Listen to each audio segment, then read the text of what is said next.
Selamat siang Tribuners, kembali lagi bersama saya Praila Libriana dalam program Berita Populer edisi Rabu 1 Maret 2023. Berita populer pertama yang akan saya bawakan ialah mengenai Hamim Pou menunjukkan Desa Lamahu Gorontalo menjadi desa anti korupsi untuk menginspirasi desa-desa selanjutnya.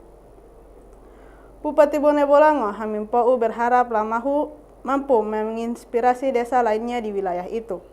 Harapan itu ia ungkapkan seiring ditunjuknya Lamahu oleh Komisi Pemberantasan Korupsi atau KPK sebagai desa percontohan anti korupsi.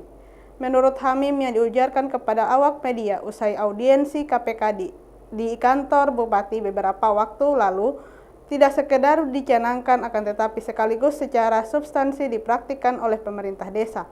Lanjut Hamim, tak hanya dana desa, pendapatan maupun aset-aset dana harus dimanfaatkan dengan baik.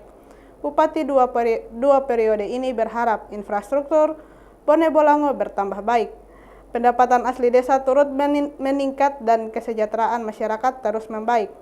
Hamim juga menuturkan semua anggaran dimaksimalkan sebaiknya untuk masyarakat di desa tersebut. Terlebih saat ini Hamim anggaran dana desa sangat banyak, baik bersumber alokasi dana desa ataupun pendapatan asli desa lainnya, termasuk sumbangan-sumbangan pihak ketiga.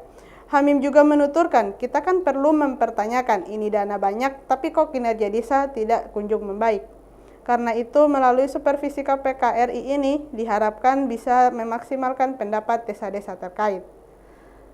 Baik Tribuners, untuk informasi kedua dalam berita populer edisi Rabu 1 Maret 2023 ialah mengenai Hamim Pou bersama kepala sekolah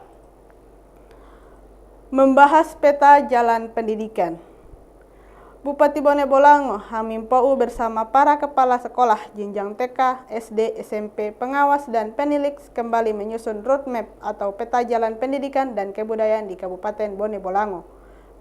Bupati Hamim mengatakan kemajuan pendidikan sejatinya berpusat pada guru. Guru dalam proses pembelajaran di kelas dan di sekolah, pelajarannya akan tertanam pada diri siswa dan itu akan terbawa terus sampai kapanpun.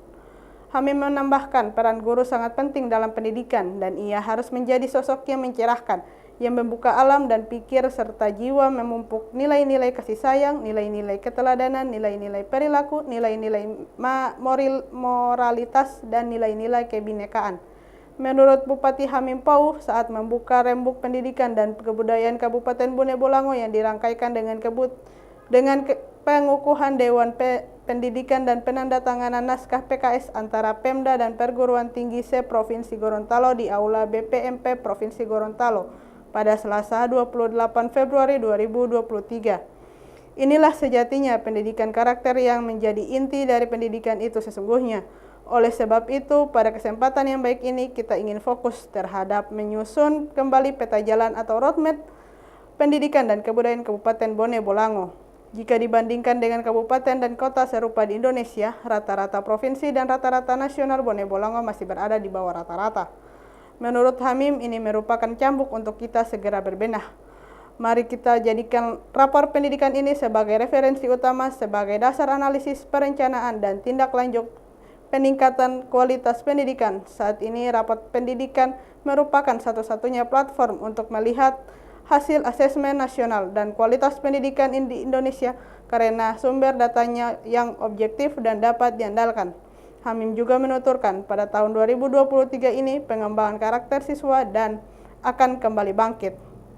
Baik Tribuners, berita populer ketiga sekaligus menjadi berita penutup pada program kali ini ialah mengenai mabuk dan bawa senjata tajam. Daniel kerap main pisau di jalanan kota Gorontalo. Polresta Kota Gorontalo berhasil mengamankan tersangka MSB alias Daniel, umur 19 tahun, pelaku penganiayaan menggunakan senjata tajam.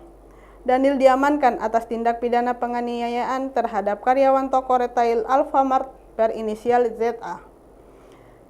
Tempat kejadian perkara atau TKP di Alfamart depan kampus Universitas Negeri Gorontalo, Kelurahan Limbau 1, Kecamatan Kota Selatan, Kota Gorontalo.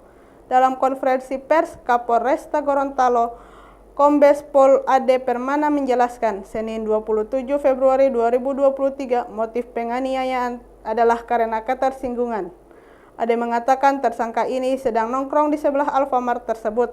Terjadi keributan dengan orang lain, kemudian yang di Alfamart termasuk korban sempat meneriaki. Kemudian tersangka yang tersinggung mendatangi korban di depan Alfamart tersebut.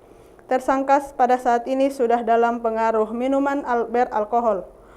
Dari tangan tersangka turut disita barang bukti sebilah pisau yang digunakan penganiayaan korban ZA serta satu buah pisau lainnya. Baik Tribuners, itulah tiga berita populer yang telah kami sampaikan kepada Anda edisi Rabu 1 Maret 2023. Untuk informasi lebih lengkapnya dapat Anda lihat di website kami di www.tribungorontalo.com, dan jangan lupa untuk ikuti terus akun media sosial kami di Facebook, Instagram, YouTube dan juga TikTok, yaitu Tribun Gorontalo. Baik Tribuners, saya Praila Libriana pamit undur diri dari hadapan Anda. Sekian dan terima kasih.